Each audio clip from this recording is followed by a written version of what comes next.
ಇನ್ನೆಷ್ಟೇ ಮನೆ ಮುಖ್ಯಮಂತ್ರಿಗಳು ತಮ್ಮ 16ನೇ ಬಜೆಟ್ನ ಮಂಡನೆಯನ್ನ ಮಾಡಿ ಅಲ್ಪಸಂಖ್ಯಾತರಿಗೆ ಭರ್ಜರಿಯಾಗಿರುವಂಥ ಕೊಡುಗೆಗಳನ್ನು ಕೊಟ್ಟರು. ಅದರಲ್ಲೂ ಕೂಡ ಗುತ್ತಿಗೆಯಲ್ಲಿ ಒಂದಿಷ್ಟು ಮೀಸಲಾತಿಯನ್ನು ಕೊಟ್ಟಿದ್ದಾರೆ.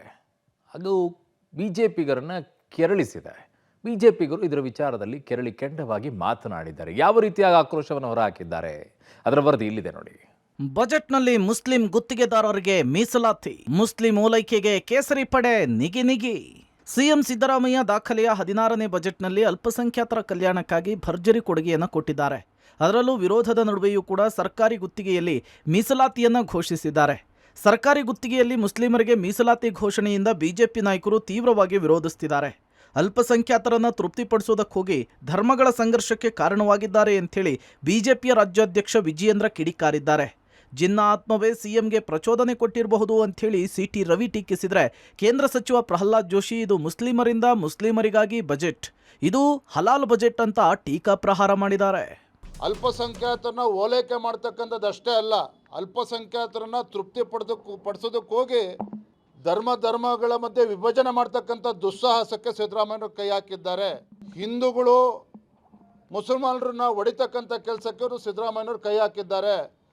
ಮುಸಲ್ಮಾನರಿಂದ ಮುಸ್ಲಿಮರಿಗೋಸ್ಕರ, ಮುಸಲ್ಮಾನರಿಗಾಗಿ ಮುಸಲ್ಮಾನರಿಂದ ಆಗಿರುವಂಥ ಬಜೆಟ್ ಇದೊಂದು ಹಲಾಲ್ ಬಜೆಟ್ ಇದೆ.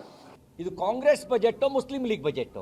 ಬಹುಶಃ ಜಿನ್ನಾ ಆತ್ಮ ಭಾಳ ಖುಷಿ ಪಡ್ತಿರ್ಬೋದು, ಅಥವಾ ಜಿನ್ನಾ ಆತ್ಮನೇ ಇವರಿಗೆ ಪ್ರಚೋದನೆ ಕೊಟ್ಟಿರ್ಬೋದು ಅಂತ ಅನಿಸುತ್ತೆ ಸಿದ್ದರಾಮಯ್ಯನವರಿಗೆ. ಇನ್ನು ಮಂಡ್ಯದಲ್ಲಿ ಬಿಜೆಪಿ ಕಾರ್ಯಕರ್ತರು ಬಜೆಟ್ ಅನ್ನು ವಿರೋಧಿಸಿ ಪ್ರೊಟೆಸ್ಟ್ ನಡೆಸಿದ್ರು.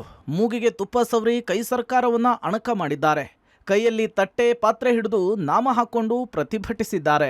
ಬಿಜೆಪಿ ಟೀಕಾ ಪ್ರಹಾರಕ್ಕೆ ಸಚಿವರು ತಿರುಗೇಟು ಕೊಟ್ಟಿದ್ದಾರೆ.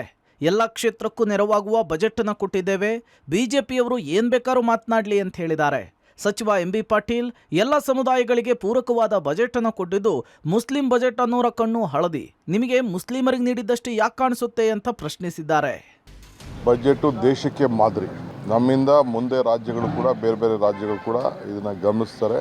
ಬಿಜೆಪಿಯವರು ಹಲಾಲ್ ಬಜೆಟ್ ಅಂತ ಟ್ರೋಲ್ ಮಾಡ್ತಿದ್ದಾರೆ ಸರ್. ಎಲ್ಲ ಹೇಳಿ, ಅವ್ರು ಹೇಳ್ಬೇಕು ಏನು ಬೇಕಾದ್ರೂ ಅವ್ರು ಮಾತಾಡಲಿ. ಪಾಪ ಇನ್ನೇನು ಮಾಡ್ತಾರೆ ಅವರು. ಎಲ್ಲರಿಗೂ ಕೊಟ್ಟಿದ್ದೀವಿ, ಎಲ್ಲ ವರ್ಗದ ಜನರಿಗೆ ಕೊಟ್ಟಿದ್ದೀವಿ. ಬರೀ ಮುಸ್ಲಿಮ್ದು ಯಾಕೆ ಕಾಣ್ತದೆ ನಿಮಗೆ? ನಿಮ್ಮ ಕನ್ನಡಿ ಏನದಲ್ಲ, ಆ ಹಳದಿ ಕಣ್ಣುಗಳದಾವ, ನಿಮ್ಮ ಉಳಿದವ್ರಿಗೆಲ್ಲ ಬರ್ತದಲ್ಲ, ಅದು ಹೇಳಲ್ಲ. ಗುತ್ತಿಗೆಯಲ್ಲಿ ನಮಗೂ ಮೀಸಲಾತಿ ಕೊಡಿ, ಮೀಸಲಾತಿ ನೀಡುವಂತೆ ಒಕ್ಕಲಿಗರು ಆಗ್ರಹ. ಮುಸ್ಲಿಂ ಸಮುದಾಯಕ್ಕೆ ಗುತ್ತಿಗೆಯ ಮೀಸಲಾತಿ ನೀಡಿರೋದಕ್ಕೆ ಒಕ್ಕಲಿಗರು ಕೂಡ ನಮಗೂ ಮೀಸಲಾತಿ ಕೊಡಿ ಅಂತ ಆಗ್ರಹಿಸಿದ್ದಾರೆ. ಬೆಂಗಳೂರಿನಲ್ಲಿ ಒಕ್ಕಲಿಗ ಕ್ರಿಯಾ ಸಮಿತಿ ಸಭೆ ನಡೆಸಿದ್ದು, ಬಿಡಿಎ, ಬಿಬಿಎಂಪಿ, ಕೆಐಎಡಿಬಿಯಲ್ಲೂ ಕೂಡ ಮೀಸಲಾತಿ ಕೊಡಿ ಅಂತ ಆಗ್ರಹಿಸಿದ್ದಾವೆ. ಅಲ್ಲದೆ ಸೋಮವಾರ ಅಥವಾ ಮಂಗಳವಾರ ಸಿಎಂ ಭೇಟಿಗೆ ನಿರ್ಧರಿಸಿದ್ದಾರೆ. ಒಂದು ಕಣ್ಣಿಗೆ ಬೆಣ್ಣೆ, ಒಂದು ಕಣ್ಣಿಗೆ ಸುಣ್ಣ ಹಚ್ಚುವಂಥ ಕೆಲಸವನ್ನು ನೀವು ಮಾಡಬೇಡಿ. ರಾಜ್ಯದಲ್ಲಿ ಒಕ್ಕಲಿಗರು ಹಲವಾರು ಜನ ಬಡವರು ನಮ್ಮ ಸಮುದಾಯದಲ್ಲೂ ಇದ್ದಾರೆ. ಭಾಳಷ್ಟು ಆರ್ಥಿಕವಾಗಿ ಹಿಂದುಳಿದಿರ್ತಕ್ಕಂಥ ನಮ್ಮ ಸಮುದಾಯದಲ್ಲಿ ಹಳ್ಳಿಗಾಡಿನ ಜನ ನಗರ ಪ್ರದೇಶದಲ್ಲಿ ಇರೋದ್ರಿಂದ ನೀವೆಲ್ಲವನ್ನು ಪರಿಗಣಿಸಿ ನೀವು ನಮಗೂ ಗುತ್ತಿಗೆಯಲ್ಲಿ ಮೀಸಲಾತಿಯನ್ನು ಕೊಡಬೇಕು. ಭವಿಷ್ಯ ಕೇಳಿದ್ರೆ ಹೇಳ್ತಾರೆ ಅವರೇನೋ ನಮ್ಗೆ ಯಾರೂ ಕೇಳಿಲ್ಲ ಅವರು ಅಂತೇಳಿ. ನಾವು ಮಾಧ್ಯಮದ ಮುಖಾಂತರ ಇವತ್ತು ನಾವು ಕೇಳ್ತಾ ಇದ್ದೇವೆ, ನಮಗೂ ಗುತ್ತಿಗೆನಲ್ಲಿ ಮತ್ತು KIDBನಲ್ಲಿ ಮತ್ತು BDAನಲ್ಲಿ ನೀವು ಏನು ವಸತಿ ಇದರಲ್ಲಿ ತಗೊಂಡು ಬಂದಿದ್ದೀರಾ, ಅದರಲ್ಲೂ ನಮಗೆ ಮೀಸಲಾತಿಯನ್ನು ಕೊಡಬೇಕು ಅಂತ ನಾನು ಸರ್ಕಾರನ ಒತ್ತಾಯ ಮಾಡ್ತಾ ಇದ್ದೀವಿ. ಈ ಮಧ್ಯೆ ಉದ್ಯಮಿ ಮೋಹನ್ ದಾಸ್ ಪೈ ಮತ್ತೆ ಸರ್ಕಾರದ ವಿರುದ್ಧ ಟ್ವೀಟ್ ಪ್ರಹಾರ ಮಾಡಿದ್ದಾರೆ. ಕರ್ನಾಟಕದಲ್ಲಿ 67% ಕನ್ನಡಿಗರು ಬಡತನದಲ್ಲಿದ್ದಾರೆ. ಅನ್ನಭಾಗ್ಯದ ಲಾಭ 4.21 ಕೋಟಿ ಜನರಿಗೆ ತಲುಪ್ತಾ ಇದೆ. 5 ಕೆಜಿ ಫ್ರೀ ಅಕ್ಕಿಗಿಂತ ಮೂಲಭೂತ ಸೌಕರ್ಯ, ಒಳ್ಳೆಯ ಉದ್ಯೋಗ ಕೊಡಿ, ನಿಜವಾದ ಬಡವರಿಗೆ ಸಬ್ಸಿಡಿ ಅಂತ ಆಗ್ರಹಿಸಿದ್ದಾರೆ.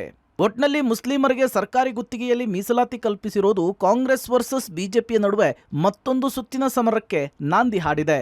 Political bureau, public TV.